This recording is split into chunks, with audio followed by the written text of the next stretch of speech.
Cool. All right, welcome back, everybody, to the podcast. I'm your host, Cadet Okada. Today we have another special guest, Colonel Walker Waller. Did you want to introduce yourself, sir? Yeah, sure. Mind if I take this off real quick? Yes, sir, so no problem. People can take a peek.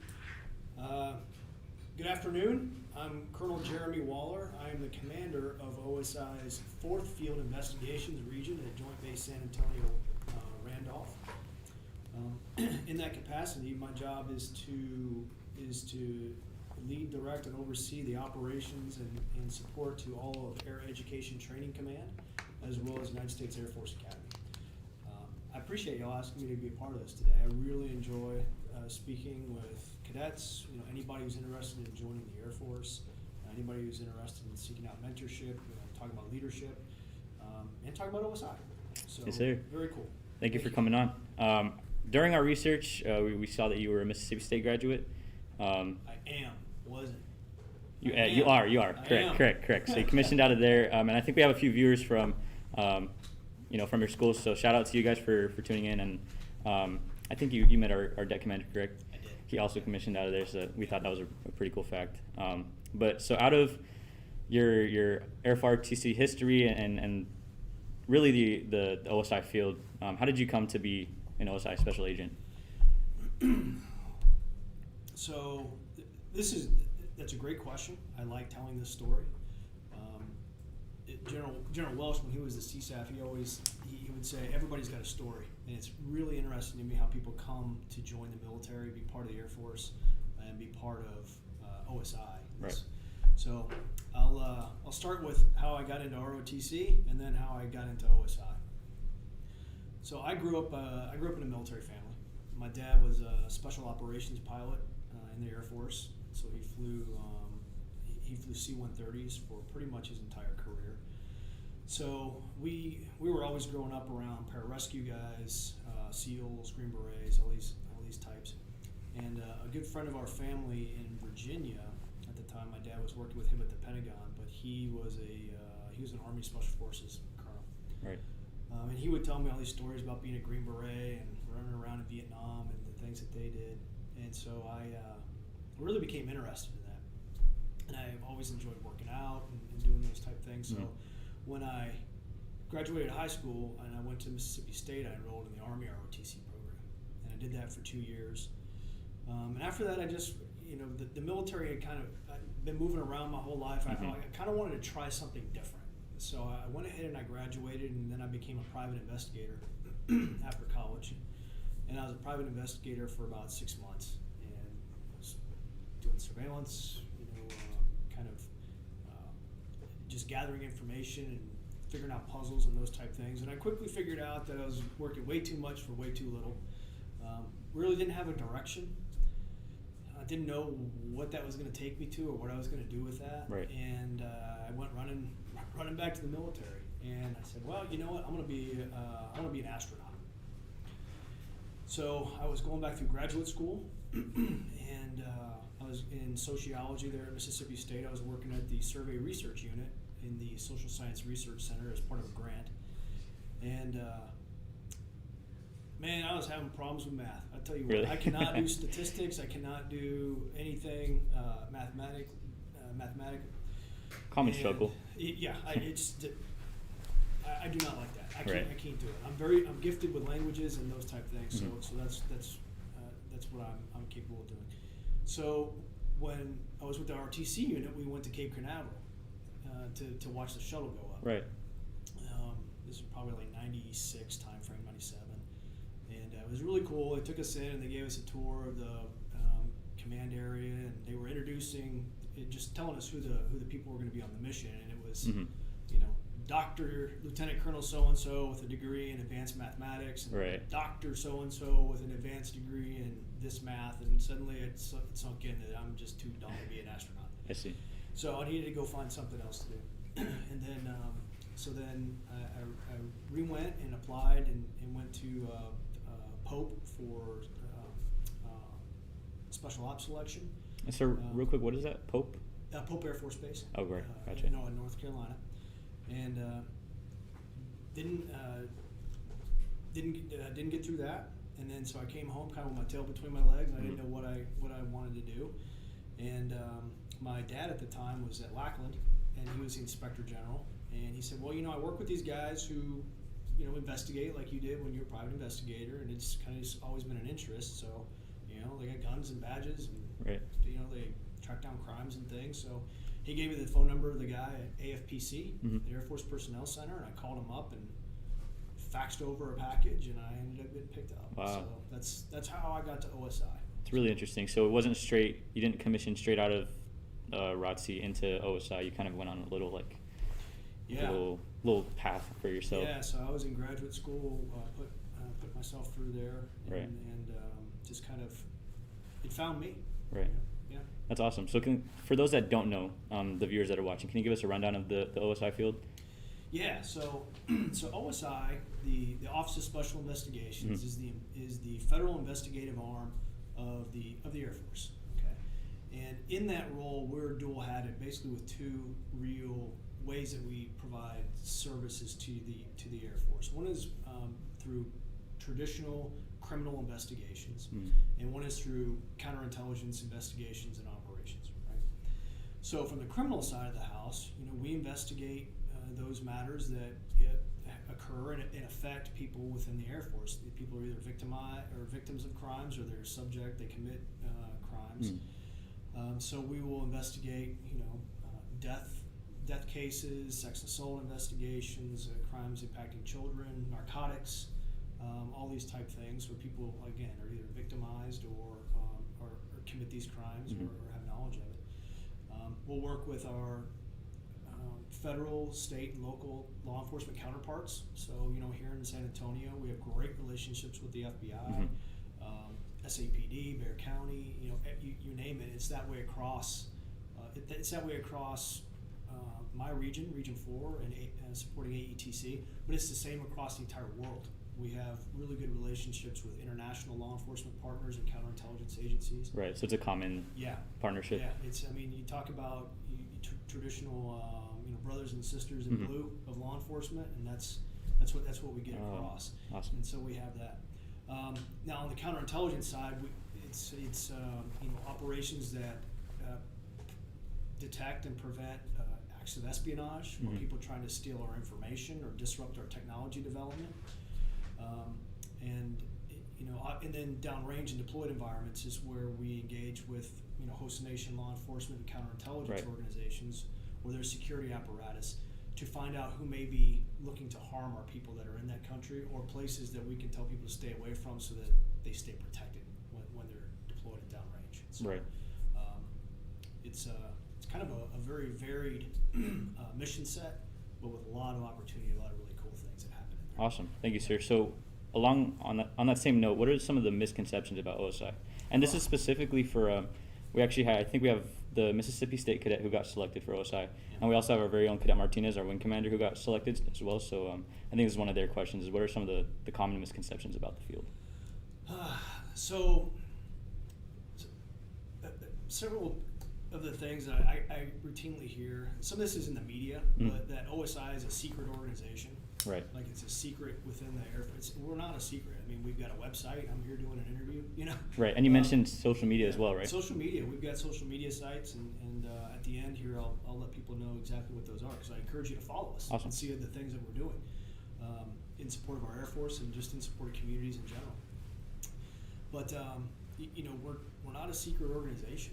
We just happen to do things that we don't necessarily publicize because, hey, we're dealing with people that have possibly been victimized of crimes. People have personal right to protections, so we don't put that out there for notice. We're a small organization. We're only about with our agents and pro staff and analysts and these.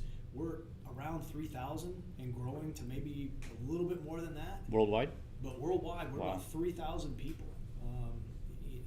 A force working to protect the whole of the Air Force. Right. And so it's no wonder if you really don't have a tie to the Air Force or a tie to the law enforcement side of what goes on in the Air Force. Right. You wouldn't really know. You wouldn't know. So, so that's one of the misconceptions, that we're just a secret organization, and it's not. Now, we do protect our secrets. We protect the Air Force's secrets, and so we have to keep some of that stuff quiet. Right. but that's one. Another misconception that the general that a lot of people in the Air Force have is that we have spies and informants just rampant throughout the Air Force, Right. telling on people, and it's just that's not the case. By and large, everything we look at is things that have been reported to us by other people. So that's just not there. That and then in every time, you really want to throw a cooler at a party, you invite the OSI people, right? Right. Because I think you're going to be there counting how many beers people are drinking, and that's not the case either. We're people, and we like to have fun too. So.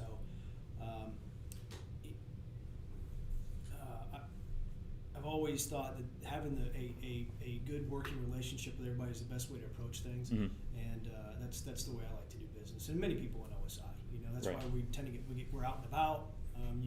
We're not difficult to spot on a military base because everybody's wearing like a suit and tie. Right.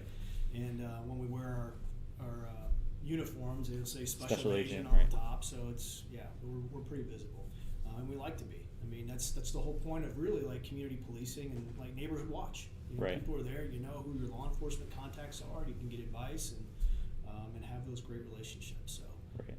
That's our approach. I think that removes some of those, like, I wouldn't say negative stigmas, but the more mysterious, things around the OSI field that we've heard. As far as day-to-day life as an OSI officer, is it what you thought it would be? Oh man. So day-to-day,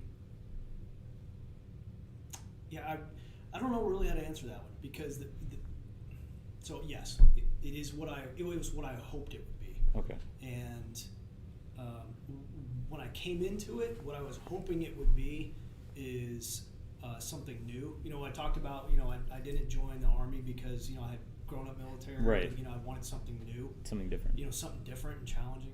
And that is one of the things that I routinely love about OSI, and especially when you're there, working investigations all day and you're out and really doing the core part of the job, is that you don't know what's going to walk in your door that morning.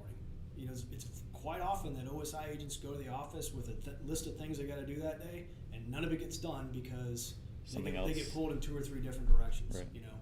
I remember, just one of my first days after graduating the OSI Academy.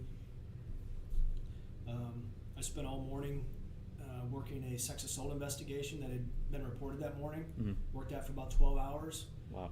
As I was going back to my desk, our drug unit came in and said, "Hey, listen, we're going to go buy some drugs and we need some help. You mind coming out and helping us?" And we did, and we were working with our host nation counterparts. I was in Germany at the time. And then we went and took care of that, and then right when we were done with that, we got a phone call that they had found a deceased person in the woods. They had found a dead body in the woods. So we went right into that. So you just don't know what your day is going to be. Right. And it brings a challenge because you've got to be able to balance your time, still get your job done, and still find those ways to to still stay in touch with who you are. Right. Because that kind of work will it'll pull you in different directions. Right. Kind of distract you from. Yeah. So. Is that a routine thing? That sounds like a really long, like, first week type thing. So you mentioned like 12 hours and then 2 phone calls after that. Is that like a routine? No, that's unusual. Yeah. OSI agents will work long hours. I mean, you have to at times. But the good thing with the people that we have leading our units and our organization is that, when people do get pulled in to work long hours and everything, our people are very good about making sure people take that time to decompress, and take the time off. Recently I was out at the Air Force Academy, and we were doing selection for the cadets that are graduating that are going to come to join OSI. And that's one of the things I highlighted about the uniqueness of OSI is that, once you come in and you're given you graduate, you get your badge, and you go to your next assignment, you're given a lot of freedom and flexibility to get the mission done and get the job done.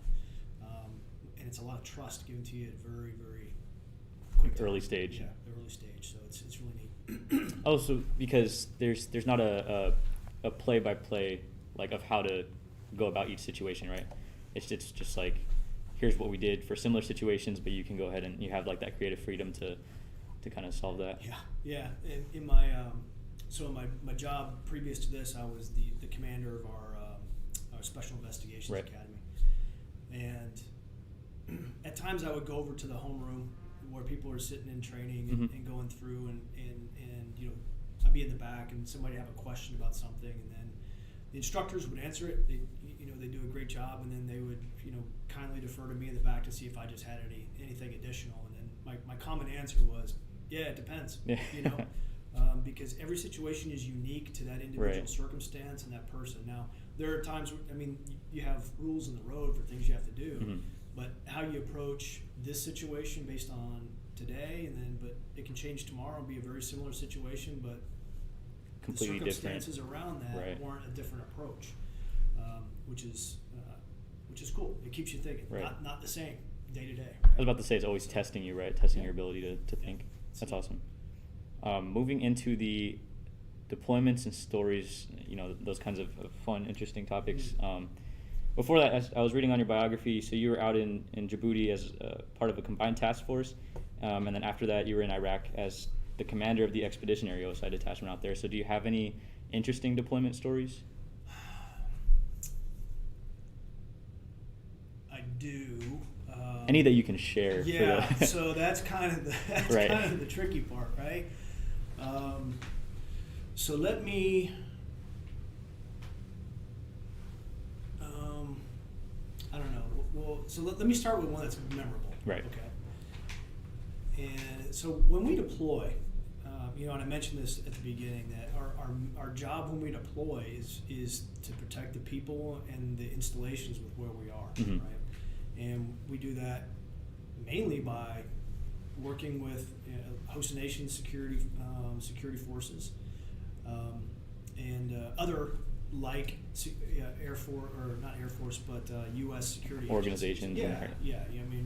The Army MI or Army CID could be there, Navy NCIS. Just other organizations that do similar things. Right. But in this one situation, me and my partner, we were in Djibouti, and we ended up being tasked down to Madagascar for 3 Wow. months. So we were in Madagascar for about 3 months, working out of the embassy there, and they had an election that was coming up in the country. And it was really neat to see, because for a couple days there, when the elections were going on, we kind of got pigeoned in as like just election observers, right? Just to go and make sure and help out that the process was not being disrupted. It was secure and all that. Yeah, it was Right. secure. That people were being allowed to do stuff just as impartial, kind of not Right. really in our lane, but we were there to support from the American side and the host nation side. But what was really cool to see was how many people were lined up to vote and exercise their democratic rights Right. in Madagascar. And the way that they went about doing it, because they had not a lot of people there could read. So what they would do is they would go through, and all the candidates had their photo. They had a picture of each of the candidates, and people would go through and they would pick 17 photos. Wow. And then they would go into the booth, and then whichever one that they wanted to vote for, they would put it in the Interesting. in the can, Right. in the jar. And at the end of the evening, on a chalkboard. Count the pictures On of. a chalkboard, Wow. they would pull out and they would show everybody, and they'd put a mark up against each one. And it was really, really neat to see those democratic processes in play Right. in a different form or format. And the guy that I was there with had been deployed to Iraq before that, and actually had been blown up by an IED. Wow. And when he came, and he mentioned to me, he goes, of all the things I've done, all the things I've been through, he goes, that was really cool to me. That was neat to see. Right. The processes that our country is built on. But different. In action, Right. in a completely different section of the world, and that was really neat. That was cool. In Iraq, that was a neat place to be, because at the time I was there at a very unique time because I was there for a year, and 6 months of it was we were basically on the tail end of the surge coming out of there, right. and the tail end of basically the DOD really running a whole lot of stuff and doing things, and then the second half of it was beginning to be more putting the government of Iraq in the front, in charge of all of the operations. Right? Yeah, well, bring them much more responsible for it. And right. Instead of us acting just kind of the way we wanted to, it was more integrating them in and being a part of that.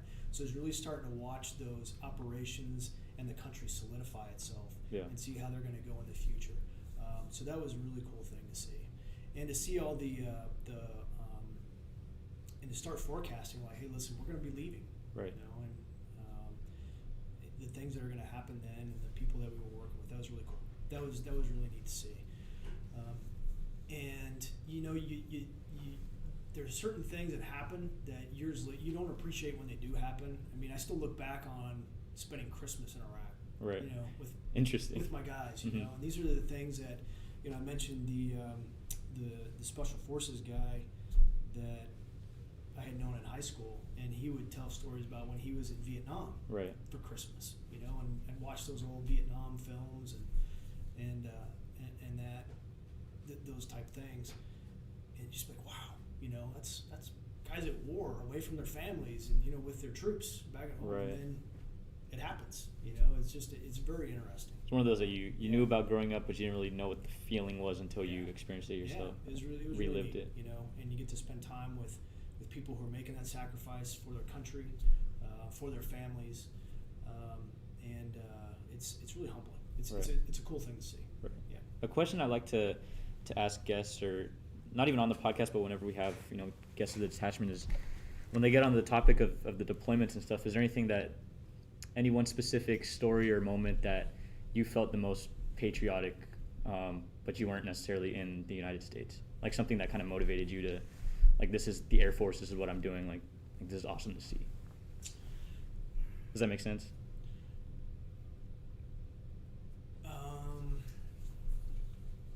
Yeah, I think the thing in Madagascar, watching the elections, right, that was really cool. That was really humbling.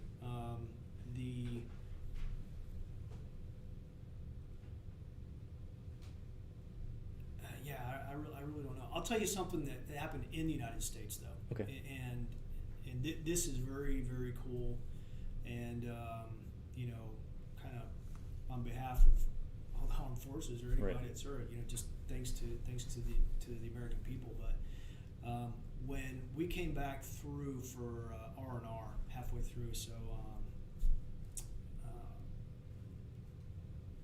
just our 2 weeks that I had been in Iraq. So I've been there for 6 months, come back for 2 weeks, and then I went back for again. So right. When we landed in Dallas and we got off the plane, you know, we started walking through, and this was November. This is right before Thanksgiving of 2008. And, you know, we've been at war for a while by then, right? The surge going on, a lot of things going on. It was a tough time.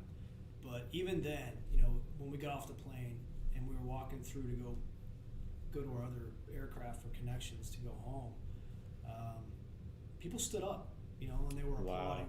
You know, I mean, you're just walking through. Just walking through the terminal, going to your next plane, and I mean, people way back, you know, eating their food back in the food court, where people took the time to stand up and applaud. And I'll tell you what, it was very humbling. It was very respectful, because, you know, the American people have hung in there, right, you know, with the military, for, you know, through all this, and you know, it's much appreciated. You know, it really. Yeah, that's really awesome. Yeah, I mean, it was really cool to be back in your country and see that. And my father-in-law, you know, was a Vietnam veteran. Wow. And I think about, that's not the way a lot of those guys were, you know, were recognized when they came back. In fact, it was the opposite. Right. And I'll tell you what, that's made a huge difference for our generation. So, wow. Yeah. Well, I appreciate you bringing that up. And on that topic, correct me if I'm wrong, but the Vietnam veterans, when they came back, they weren't welcome home, correct? Many were not. No. Wow. So yeah, that's interesting. It's tough. Yeah. So I guess moving on, but still on this topic, we had a cadet, Angelo Middleton. He asked, what is the most memorable, funny moment you've had with OSI? Oh man. He said funny or serious, but I think we covered a lot of the serious aspects, right? Yeah, funny. Well, I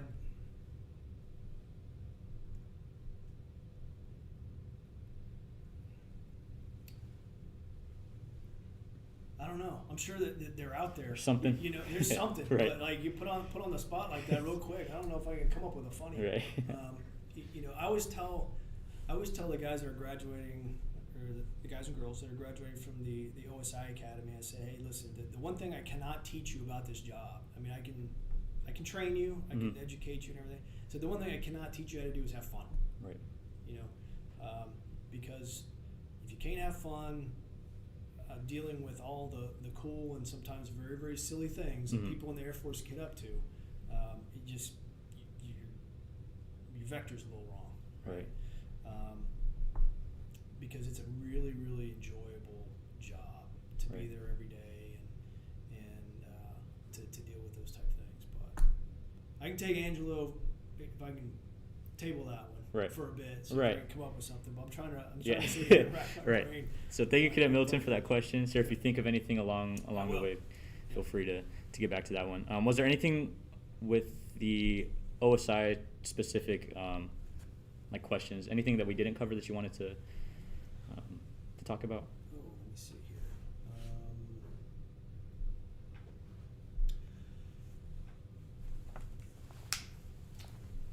I don't think so. Not related to OSI, really. I mean, some of this stuff is related to just growth as an officer and leadership and as an individual, tied in with my OSI examples. Right. You know, but so then moving forward on that same note, with the Air Force life, what are some of the biggest adversities you've faced since serving time in the Air Force?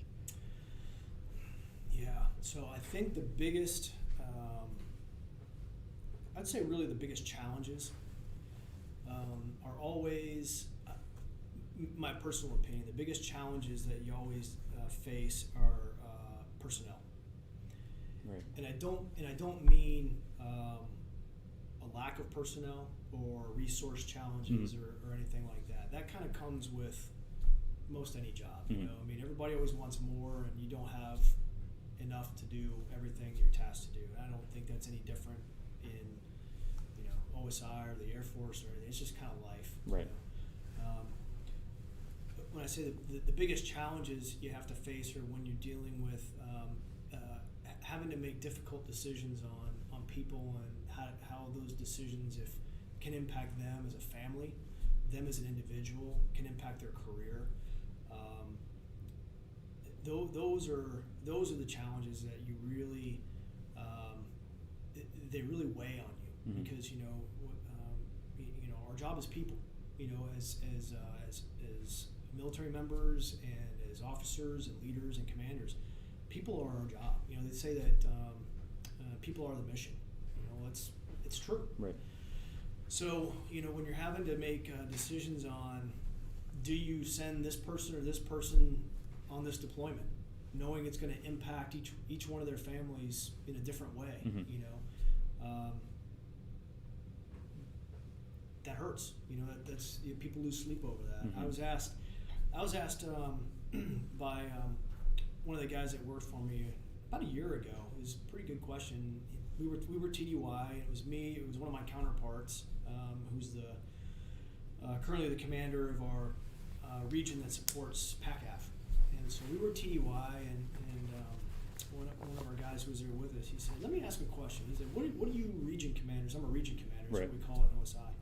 So, what takes a lot of your time? You know, what do you spend a lot of time doing? You know, and I said, "Well, I'll tell you what. Believe it or not, the things that you can't see because I'm constantly thinking about them are what am I doing to positively impact my people? How can I do things better? What am I doing that is keeping them from being the most productive they can be, being in the best harmony they can be with the challenges that they face, whether it's the mission, whether it's a family, or anything of that nature. That to me is the biggest, probably the biggest challenge. Right. Because sometimes there's just, you can't put your hands on something like that. It's not a piece of equipment you can buy. You know, it's not a training course you can send somebody to. It's intangible. Yeah, right? it's an intangible. How do you get to that? And you know, in each one of those, everybody's got their own way of being motivated or their own challenges, and to each one of them, that's the most important priority. Mm-hmm. You know, and so how do you get to that? And that's a core part of leadership and a core part of you know, being in a position of responsibility and accountability. Right. So when I can figure that out, I'll let you know what the answer is. Come back onto the podcast, let us know. We'll talk about it. Yeah, I'll do a series on that. Yeah, we'd love to have you back. Real quick, here, is the audio cool? We're getting some reports in the chat that there's no audio. I think I'm getting it on my end, so it might just be a few of those cadets. It might just be a little low. We're good though. Okay. We do have some questions in the chat, sir. I think you can see it on the right-hand side of your screen. This one is, can you describe the work environment as an OSI agent, and what is it like working alongside civilians? Can you describe the work environment as an OSI, and really like working alongside civilians? So the work environment is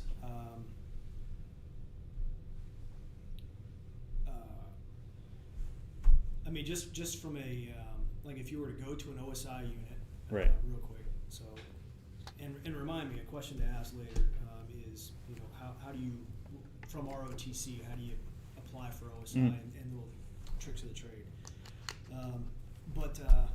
You know, an OSI unit, the bare build out is very basic. I mean, you've got places to sit and type up your reports. You know, you've got a couple of rooms that you can do interviews with. Right.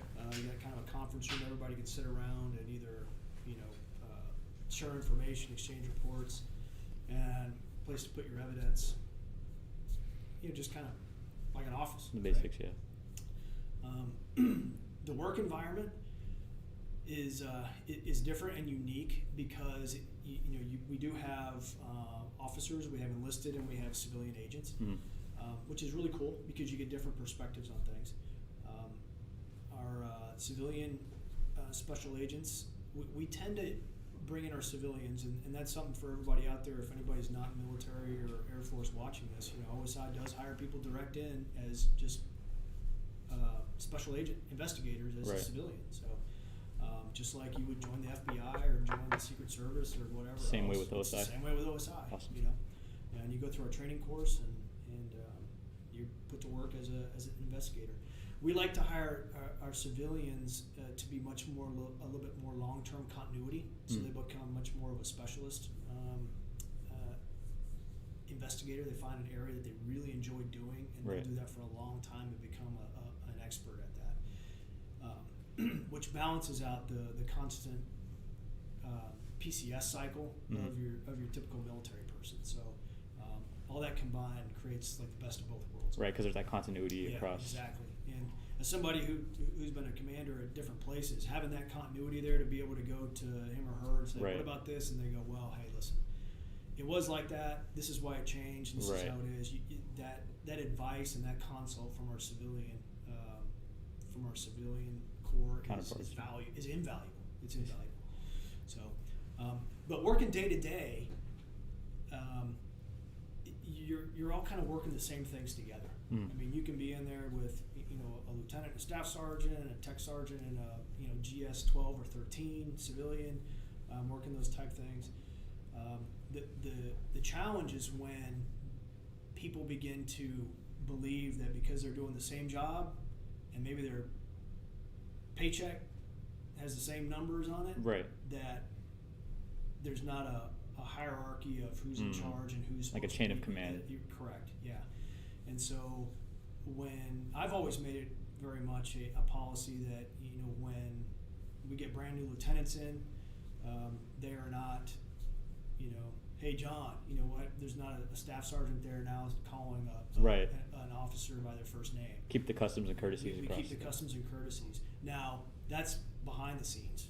Now when a customer comes in or there's somebody that we need to interview for an investigation, we'll go first name, second, you know, however we need to do it. Right. So it's immaterial to them, right? So, but we do need to do that because at that base level, what we're doing is we're prepping people in every stage of that to become a future commanding The leaders, officer, right. a future special agent in charge on the civilian side of the house. And our civilians will run units; they'll be in charge of units, and so will our enlisted personnel. So we have it's not just an officer game in Right. OSI. There are places where civilians are in charge and our enlisted are in charge, and then the officers are in Just charge. depending on the unit, It's the depending on the detachment. unit. It's depending on the mission, kind of the focus of that Right. area and everything. So I think it's unique. It's really cool. Right. It's really cool. I think that it provides a really organic way of work, right? Yeah. So I think that's awesome. Instead of, for continuity, going back to this, whoever knows how many pages, right, Right. of a document, you can just go to a person and talk to them about that. Yeah. If you can see that we have another question in the chat from Caden Rodriguez.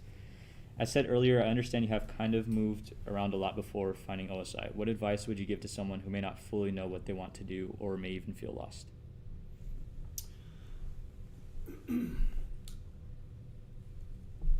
I guess this can be answered from a cadet standpoint or a civilian standpoint. Yeah. So, so from a civilian I'll be the first to tell you I didn't know what I wanted to do. Right. I feel sometimes there may be this expectation that now you're done with college, you better be You vectored have a in plan and and- have a right. plan, and not everybody's like that. And some folks need to get out there and try this and be like, yeah, it's kind of not my thing, Right. and try something else. And so the advice that I would say is, first off, find something that you enjoy doing. I have always enjoyed puzzles. I've always enjoyed when I was a kid, I read a whole lot of like Encyclopedia Brown books. I don't know if you know what those are, but they're little investigator type books and a lot of choose your own adventure type stuff. And those type things really just had always enthused me. Puzzles, put this together, pull this apart, so all those type things always kind of got to me. And then over time, I found something else that was sort of there, but my heart wasn't in it. That was the military? Well, it wasn't necessarily the military. It was the I think coming back to the Air Force and then OSI sort of finding me, Right. or finding it. And remember, this is OSI was really back then. It wasn't that OSI didn't talk about it, because if you could find an OSI agent, in the mid 1990s and talk to them, they talk to you about it. Right. You just didn't know It existed. the ability to connect with people wasn't there. There was no social media. Right. When I was in graduate school, this will date you, or date me, right? So when I was in graduate school, one of my assignments was to log on to the computer. My professor was going to send me a thing called an email, and then I had to reply to it. Wow.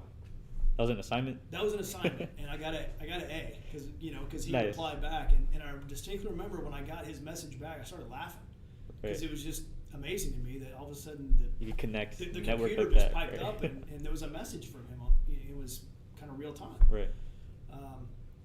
So the ability to find OSI and find out about it and be a part of that, it just wasn't really as available and really accessible as it is now. And then some of the more and I had instructors and folks who had kind of come up with the age in the mid 80s Right.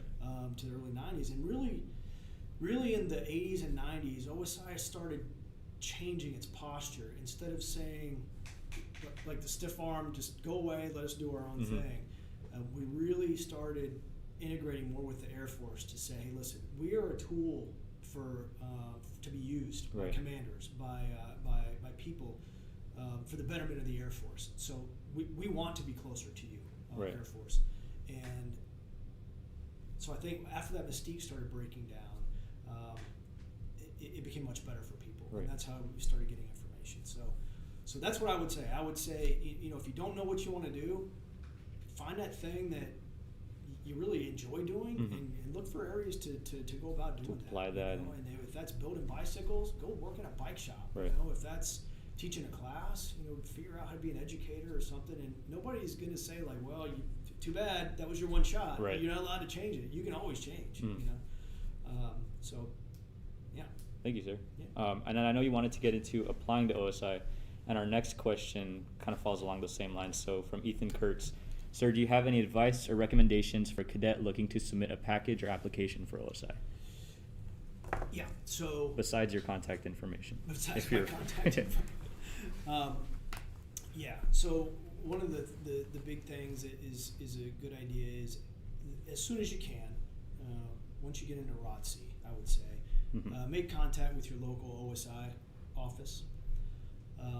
Tell them introduce yourself, tell them who you are, tell them what you're interested in, and then set up a time to go and shadow and, meet with some OSI agents, get different perspectives from people, because with me, you're getting one guy's perspective, Right. You want to get as many as you can to get informed, to get informed about it.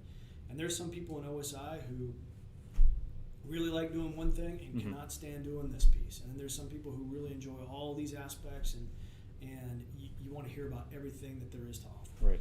Be a sponge. And get a different perspective. Talk to me about working hours. Talk to me about, can I do this? Educational opportunities. Talk to me about the demands on a family. What you can and can't do. So do that early and as often as you can, and then I would recommend one of the things that we always look for is the whole. You'll hear the whole person concept. Right. So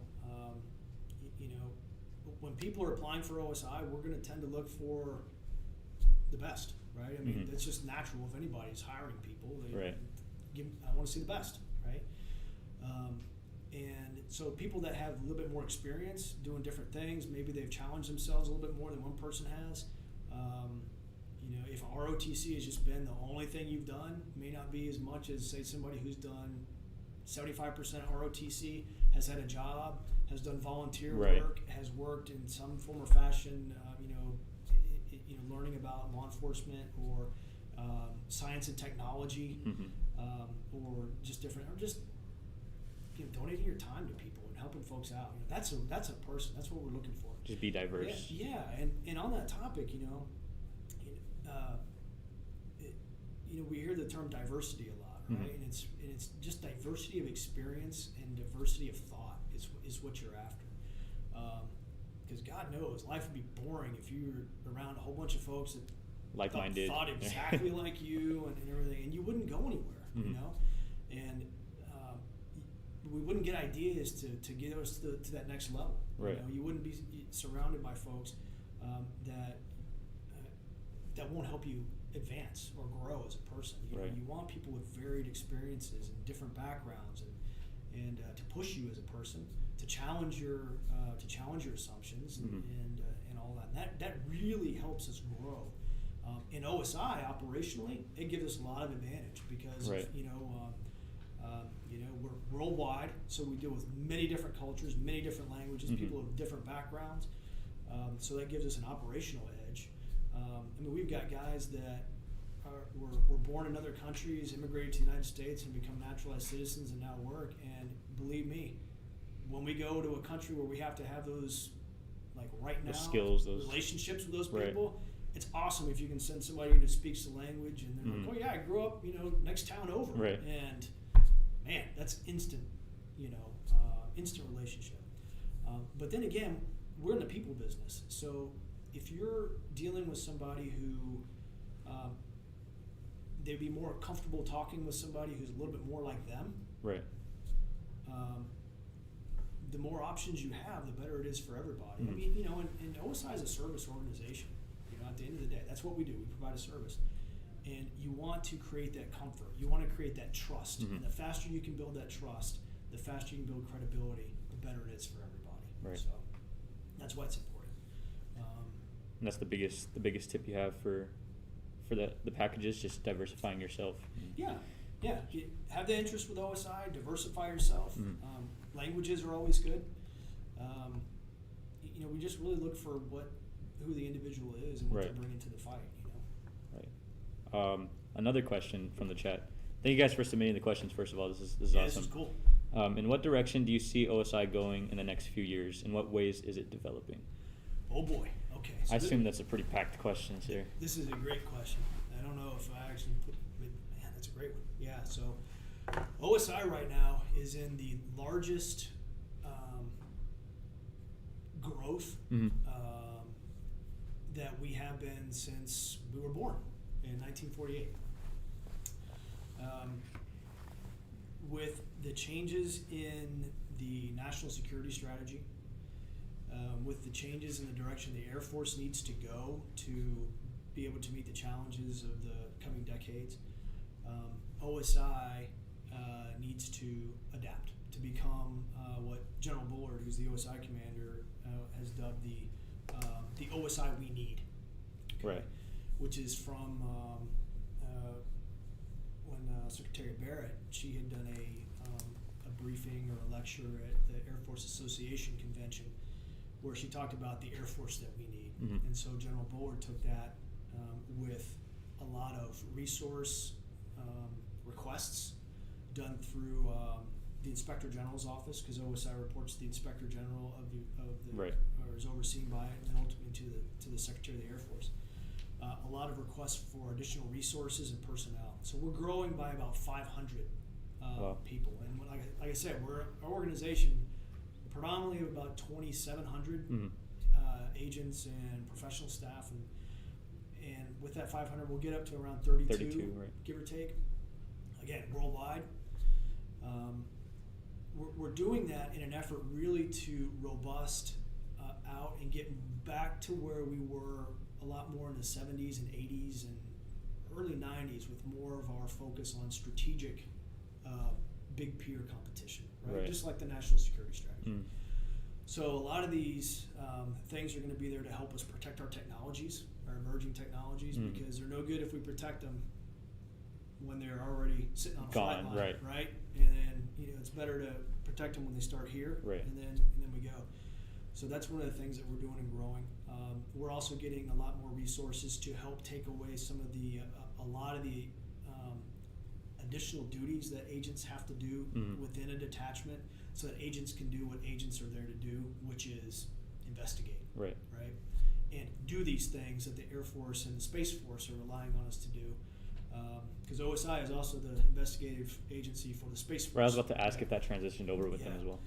Yep. So we have responsibility for both, and so that's what we're doing. We're growing. It is a very exciting time to be part of OSI, and General Bullard has made it very clear. He said, hey, listen, we are now working, us at the senior level, to hand over an OSI to a generation that is going to have a whole lot more capability and the ability to do things we never even conceived of. Right. You know what I mean? Like I said, when I joined, 2 years prior to me joining, I had to send an email. Right, for an assignment. It's crazy, right? Right. But now look at where we are, and we're just going to continue to accelerate that. Right. And that's why General Brown has got the accelerate, change, or lose. We've got to be right there with the Air Force, and so that's how OSI is changing, and getting out of a lot of the stuff that we've done. So, I like that. Yeah, it's a really cool time. It's a really neat time. I'll write that down. Accelerate, change, or lose. You Or said? lose. General Brown. Yes, sir. Sweet. And then you said you wanted to get into. Did we cover everything you wanted to cover for applying to OSI out of ROTC? Those kinds of things. Yeah. So, so as far as the process goes, you'll submit an application, a package. There'll be a time to call. There'll be a request to submit package. But Right. part of that will be an interview with that local detachment commander or Okay. special agent in charge, who you'll likely have known by then. 'Cause Right. If you were doing what you gone mentioned. a couple times, Right. and that's kind of the thing, to where when they write up your submittal, you want them to be like, hey, listen, they've been coming around for 3 years, Right. and the agents, are very, very impressed with them. They would work with them in the future. I'd recommend that this person be hired, and your package gets submitted. So those are just good things to know. Right. And again, it's good for you too, because if you get in there and be like, I want to join OSI, and you get in there and you see it a few times, like, Not what I thought. kind of not what I thought. Right. That's good. There's nothing wrong with that. No harm, no foul. Yeah, no harm, no foul. Because ultimately, when people join our organization, we want them to be happy. Right. Which kind of goes back to what's the biggest challenges that you've ever had is that's people. So People business. yeah, people business. Yeah. On top of that, the the shadowing stuff. So those aren't necessarily programs, but that's just something that you can go ahead and do whenever, as a cadet or even as a civilian, just to Yeah, just just go and call them. Yep. Call Right. 'em. Awesome. And they're open arms. They accept that, just the whole shadowing thing. Yeah, it's a known thing. You need to call them up, introduce yourself. You know, I'm thinking about joining OSI. I'd like Right. to come and shadow. You know, for a couple days. Yeah, okay, Awesome. Got it. Yeah. So pro tip, Cadet Mejia, our very own Cadet Mejia, he had a question in the chat. Have you had any special agents initially come from engineering? What focus do you put on tech? Oh yeah. Pretty common. Yeah, so there's also here's a misconception. That's a great question. So a misconception is that we take people who are criminal justice backgrounds, right? Not the case. Yeah, we get those, but we also look for people with engineering backgrounds because we've got a big cyber mission, right? We've got other avenues of things that require people who are mathematically minded. To do different things. We always are growing technology within OSI for different platforms and Mhm. different things to use. So we need people who are very aware of engineering, computer capabilities, who can speak that language, who can sit in the room and really take what it is that we need. Like an Office Space. I don't know if you've ever seen Office Space, but it's like I take the requirement and I take it from the customer to the engineer. Right. But in this form or fashion, you're able to take that requirement and speak as the engineer. So Awesome. So yeah, we need people that have those kind of diverse backgrounds. Right. Again, We talked you don't about want earlier. a whole bunch of criminal justice guys sitting around, Mhm. and then somebody at some point goes, yeah, but what about this issue? And everybody just kind of looks around like, well, We don't know. I don't know what you're Right. talking about. So Right. yeah, that's something that we look actively for when we're doing our looking at packages and Mhm. looking at the whole person type thing. So Whole person concept, like whole you said person earlier. concept. Cadet Martinez, are you still in here? I am. What's your major? Communications. Okay, I thought Language and communication. thought you were gonna be criminal justice. That would have been funny. For Air Force ROTC cadets, so what is your biggest piece of advice for us? Go on to that leadership stuff you were talking about. Yeah. So one of the biggest things that I would say, after you graduate and you get into the Air Force, look for mentors. Okay. There's some people get very lucky, Mhm. and you get people who understand that new officers need mentorship, Mhm. and they will actively seek you out to help mentor you. Very good NCOs and senior NCOs. The enlisted corps takes it as a matter of pride Right. to take a young officer and turn them into a good, Leader. capable leader and officer, and it's a wonder. I had a young lieutenant who worked for me once who thought he knew it all, Mm. and basically would just say, "Well, hey, listen, you don't know what you're talking about. I got this and everything." And I had to sit him down and say, "Hey, listen, that attitude, you are robbing them of their duty. Right. It's something they hold very much with a lot of pride." And himself too, right? Of the opportunity. Yeah, and you're being very close-minded, Mhm. and you need to open up your mind, be receptive to diverse backgrounds and input, and accept this. And it ended up being much better for him too. I was very blessed to where I had leaders who took the proactive approach. Mhm. Like, hey, listen, come here. I want to turn you into a good young officer. Right. Unfortunately, not everybody's like that. Mhm. I believe mentorship is a two-way thing. Now, not only did I get that from people, I actively sought it out from people, right? But I also got it from people who were not in OSI. I got it from people who were not even in the Air Force. Interesting. I got it from other cops that I worked with, that I developed these personal relationships with, and I got some of great leadership advice from them, because again, you're dealing with people Mhm. every day, and just because you're not in OSI or the Air Force doesn't mean you're not dealing with people. So to a certain degree, you kind of need that Yeah, experience from the outside. You should have that, Right. you know, and you're robbing yourself of a good growth opportunity to become a better you and a better person.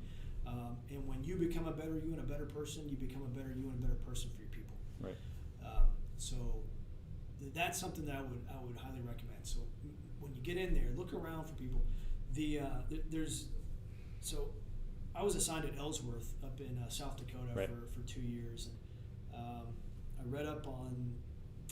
I got a book on kind of some Lakota Sioux knowledge, and they had a quote in there where they said, "If you want to know how to be a leader, look for somebody who you think is a good leader, watch them and follow them, and do what they do." And they said, and after a while, turn around and look, and there'll be somebody following you. Wow. Right? So when you actively seek it out, it will be there. And just naturally and it will grows. just naturally start happening. Right. You'll start setting an example. And one day you'll turn around, you'll be a captain or a mid-level captain, and there'll be a lieutenant that's been, you haven't noticed it, but Right. they've been watching what you've been doing. Mhm. And they are now, you're like, wow, you're pretty sharp. Yeah. Like, well, I've been watching you, you know? That's because you watched somebody else who was very sharp, Right. you know? And so it just continues that cycle. And so that's a really good piece of what it was. I still speak to my my mentors from years ago, and those mentors have become friends. Wow. You know, a guy who I was a first lieutenant, he promoted me to captain, and he was Wow. there when I put on colonel. You know, so Full ride. yeah. So those experiences are there for a long time, and they're very valued too. So your mentors will become your friends. Right. You know? Yep. Just very valuable connections to have Yeah. overall. Absolutely. Sir, is there anything, I noticed you brought this little book, anything that you wanted to kind of leave the podcast with, leave the viewers with? Yeah. I'm getting the hook, huh? Yes, sir. The music's coming on? All right. So let me, all right, so I would be remiss if I didn't put this out there, but I'll leave this with y'all. This is our fact book. Yes, sir. It talks about OSI, but I mentioned before, you know, we've got social media sites. I'll just tell it to you right now. We got a website. There's some cool stuff on there. There's some information about how to not be victims of stuff like sextortion. If somebody's impersonating you online, Right. how you can get rid of that. But that's osi.af.mil is our website. Throw it in the chat. Mahia, can you put that in the chat? Thank you. Our Twitter feed is @RealAFOSI. Our Facebook is Air Force OSI. And then our Instagram is @RealAFOSI. And then we've got a YouTube channel, which is youtube.com/C/Office of Special Investigations. Awesome. So that's that. And I'll leave this with y'all. Perfect. Thank you, sir. There's basically, this book describes the OSI mission set and everything, Mhm. but I believe this is online on Okay. osi.af.mil. Awesome. So let me, how long do I have? 2 minutes? 2 minutes, but it's your time, sir. Yeah? Okay. So let me, if you would, I just want to talk about a couple of things. Yes, sir, of course. And I'm glad to come back if I want me to tell more war stories. And That'd be everything. awesome. But yeah, because I know I've talked a lot about development and, Right. and cadet stuff and all those, which are very, very important. Mhm. And, Super valuable information. Yeah, and how to join OSI and some of the cool stuff. I mean, if we just want to have a cool OSI conversation, boy, I could spend hours on that too. I know we're open to that for sure. So, but let me talk a little bit about one of the things that we look for when I talk about the whole person concept, right? So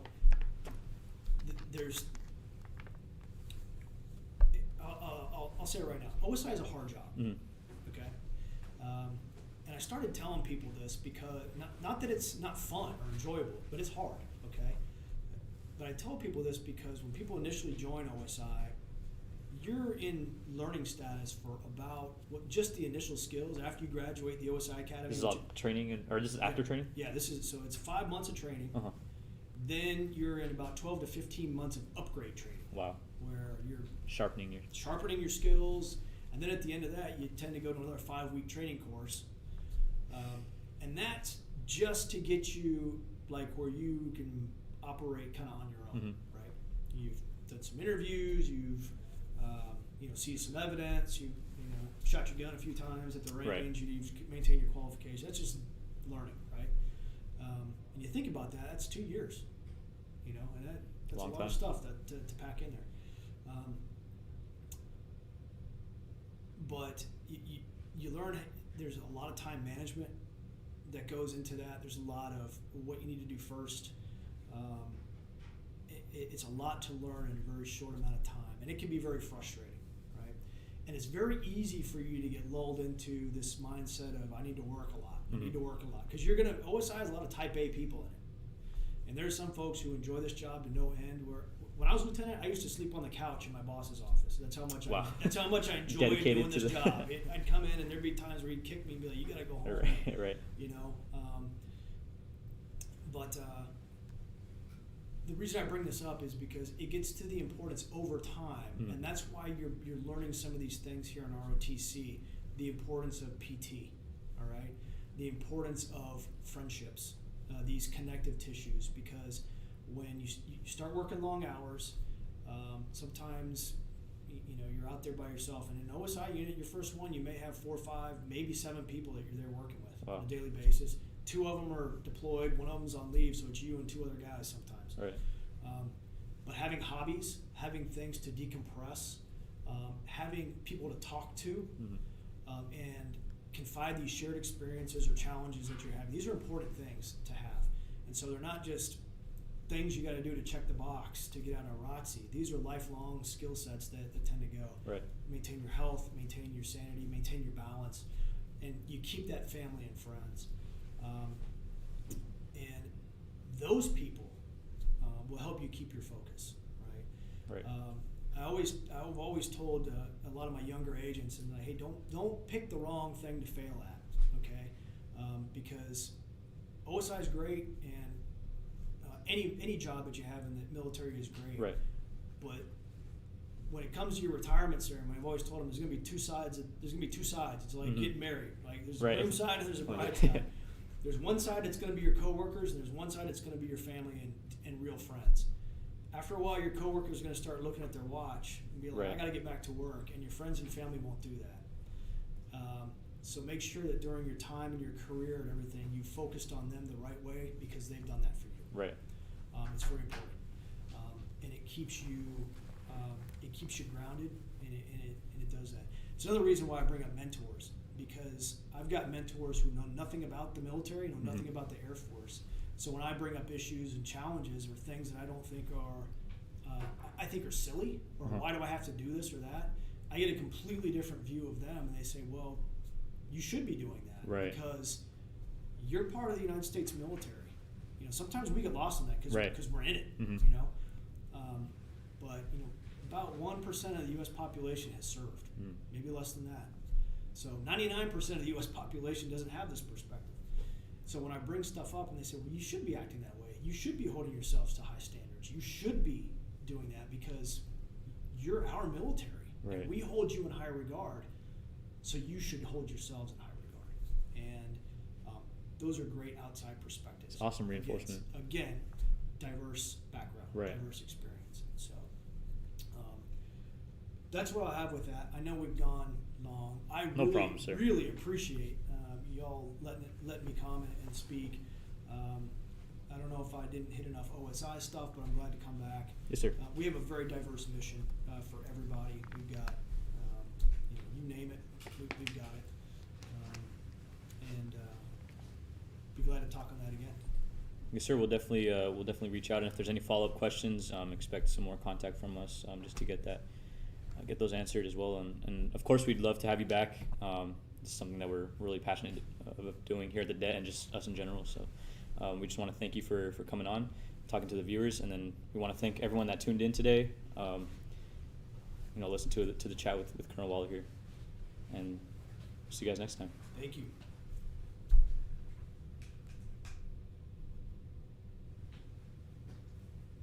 Cool. Thank you so much, sir. That was awesome.